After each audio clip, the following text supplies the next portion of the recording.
When I picked up the phone to ask my son Daniel about his wedding plans, I was smiling. I had already chosen a dress. I had set aside money for a gift. I imagined standing proudly beside him on his big day. But before Daniel could speak, his wife-to-be, Emily, leaned into the frame of the video call. She smiled not warmly, but carefully. "Oh," she said softly, "we already got married yesterday." The words didn't register at first. Yesterday? My heart skipped. I laughed nervously, thinking it was a joke. Daniel didn't laugh back. He looked down at the table. Emily continued, her voice sweet but sharp. "It was very small. We only invited special people." Special people. I felt my chest tighten. For 3 years, I had helped them survive. I paid part of their rent when Daniel lost his job. I bought their sofa, their bed, even groceries when their fridge was empty. And yet, I wasn't special. The call ended quickly. I sat alone in my living room,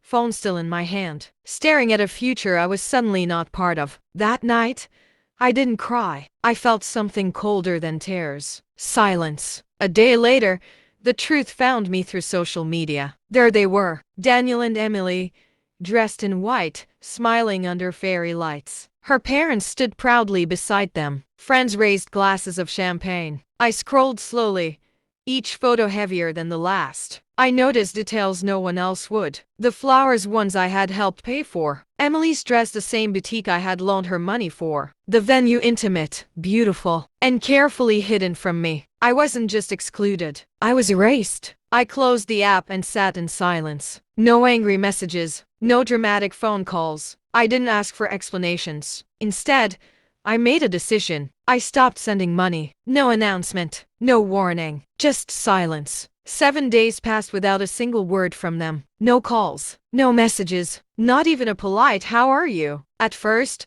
I kept my phone close, checking it more often than I'd like to admit. A small part of me hoped Daniel would call, not for money, not for help, but simply to say he was sorry. The call never came. By the 4th day, the silence stopped hurting. It started to feel peaceful. For the first time in years, I wasn't waiting to fix someone else's problems. Then, on the 7th evening, my phone rang. I knew it was Emily before I even looked at the screen. Her voice was nothing like the one I remembered. Gone was the confident tone, the careful smile hidden behind polite words. "Renata," she said quickly, almost breathless, "the rent is overdue." I said nothing. "The landlord has been calling nonstop," she continued. "If we don't pay this week, he says we have to leave." I could hear panic behind her words, the kind that only shows up when comfort disappears. Then Daniel's voice replaced hers. "Mom, we're really struggling." I closed my eyes. I waited for the words I had needed to hear days ago. "I'm sorry. We hurt you. You deserved to be there." But they never came. Instead,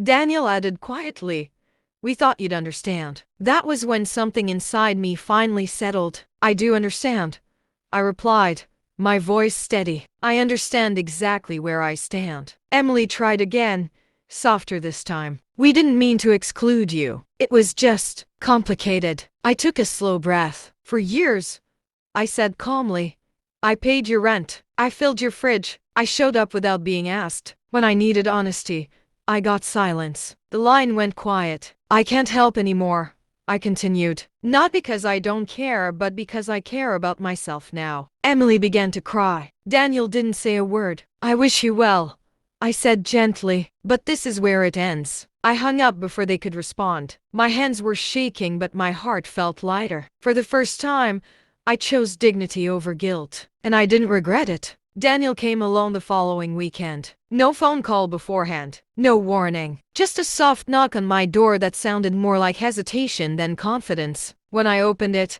I barely recognized him. His shoulders were slumped. Dark circles framed his eyes. He looked like someone who hadn't slept or thought peacefully in a long time. "I just wanted to talk," he said quietly. We sat at the kitchen table, the same one where he used to do homework years ago. I poured him coffee. He stared into the cup as if the answers might rise to the surface. After a long silence, he finally spoke. "It wasn't supposed to happen like that." I didn't interrupt. "Emily didn't want a big wedding," he continued. "She said small was better. Less stress, less drama." He hesitated, then added, "She said, you might make things uncomfortable." There it was. I nodded slowly, not in surprise but in acceptance. She didn't want to hurt you, Daniel rushed to say. She just wanted her parents there. She said it would be easier that way. Easier. I folded my hands together and met his eyes. Easier for who? I asked gently. He didn't answer. I paid for your first apartment, I continued calmly. I helped you stand when you couldn't stand on your own. If my presence was uncomfortable, it's because I reminded her where you came from. Daniel's eyes filled with tears. I should have said something, he whispered. I should have fought for you. Yes,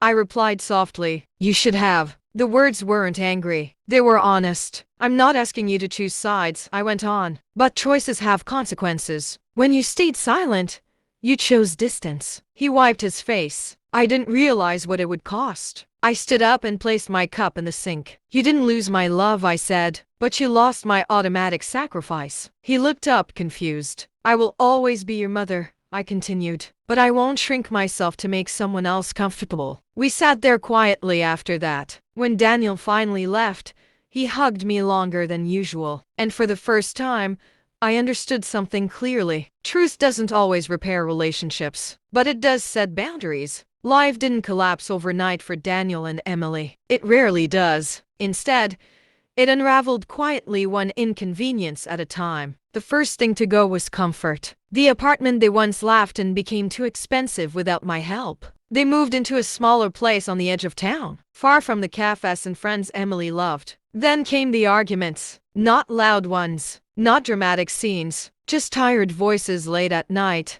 blaming stress, money, and misunderstandings that had been ignored for too long. Daniel called me once during that time. His voice sounded thin, almost unfamiliar. We're just trying to figure things out, he said. I listened. I didn't offer advice. I didn't reach for my wallet. I had learned that rescuing someone from consequences only delays the lesson. Weeks passed. Emily stopped calling completely. No apologies, no explanations, just absence. And strangely, the absence didn't hurt the way I expected it to. I began to notice small things in my own life again. Morning light through the kitchen window, the quiet comfort of drinking tea without rushing, evenings that belonged only to me. I wasn't angry, I was free. One afternoon, I ran into a neighbor who asked how my son was doing. He's learning, I said simply, because that was the truth. Without my constant support, Daniel had to face problems directly. Late fees, long hours at work, choices that couldn't be softened with a phone call to me. Growth rarely feels like growth while it's happening. It feels like loss. I knew he would eventually understand not just what I had given him, but what it had cost me. And when that understanding came, it would mean something. Not because I forced it, but because I finally stepped back. I didn't stop loving my son. I stopped financing his silence. That difference changed everything. By the time Daniel reached out again, months later, I was no longer waiting. I was living, and for the first time, I realized that distance when chosen with dignity isn't punishment. It's protection. Months later, Daniel asked if we could meet for coffee. Not to borrow money, not to explain excuses, just to talk. I agreed. He arrived early, standing when I walked in like he used to when he was younger. Small details, but they mattered. He looked different now, calmer, older in a way that only responsibility can create. I owe you an apology, he said before I even sat down. I let him speak. I should have defended you, he continued. I stayed quiet because I didn't want conflict. I didn't realize silence could hurt more than words. I nodded slowly. Emily wasn't there. He didn't make excuses for her. That too mattered. I don't expect things to go back to how they were, he added. I just didn't want to lose you. I looked at my son, really looked at him. You didn't lose me, I said gently. You lost a version of me who fixed everything. His eyes filled with tears. I still love you, I continued. But love doesn't mean erasing myself anymore. We sat quietly, letting the weight of honesty settle between us. I forgave you a long time ago, I said. Forgiveness is for peace. Boundaries are for survival. He reached across the table, hesitated, then pulled his hand back. Respect, finally learned. When we stood to leave, he hugged me, not desperately, not guiltily but carefully, as equals. Walking home, I felt lighter than I had in years. Not because everything was repaired, but because nothing inside me was broken anymore. Some lessons arrive late, some love changes shape, and some strength is found only when you stop proving your worth to people who should have known it all along. I didn't lose my son. I found myself. And that was the ending I chose. Forgiveness heals the heart. Boundaries protect the soul.